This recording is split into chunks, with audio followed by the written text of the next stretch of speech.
expectations can work in terms of motivation in a number of ways. Yeah. They can either bolster a team to say, you know, we've seen it before out of our team on occasion. We know how these guys aren't dumb. They know when they can step on a field, they can measure their ability against other teams and other players on the field, and they know the rankings and they know the recruiting rankings and they know all of that.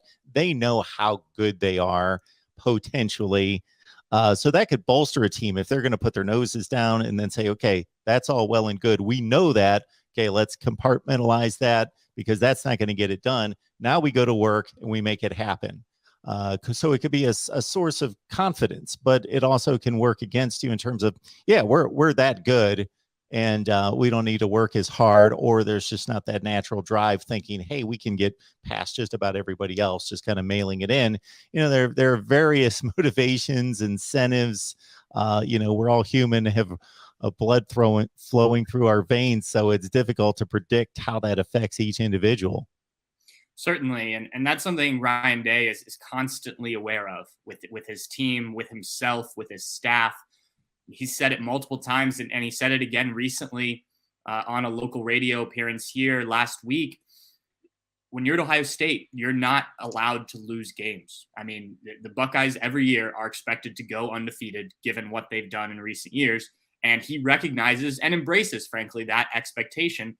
But that also means you have to handle things, as you were kind of alluding to there, Mark.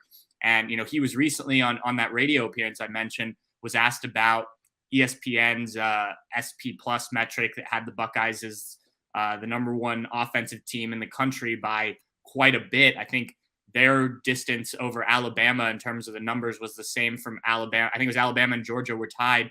Alabama to Miami, who I think was 21. So in Ryan Day's perspective, sure, he knows how good his offense is. That's what he built.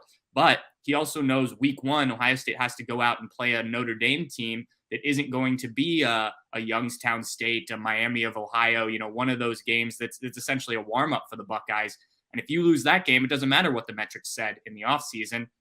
Now you're behind the eight ball based on where your expectations were, not only externally, but for themselves. Let's be honest. Ohio State was disappointed a year ago to not be in the Big Ten championship game and to not be in the college football playoff. That's where they expect to be. That's where they expect to be this year. So, yeah, it's good to have expectations, but you have to live up to those expectations. And, you know, Ryan Day, especially publicly, but he's even said it privately, you know, has to manage those the right way. And, you know, so he doesn't want to hear about analytics saying that this could be the best offense in this amount of time or anything like that. He wants his team focused on getting better every day and eventually preparing specifically for that first week against Notre Dame.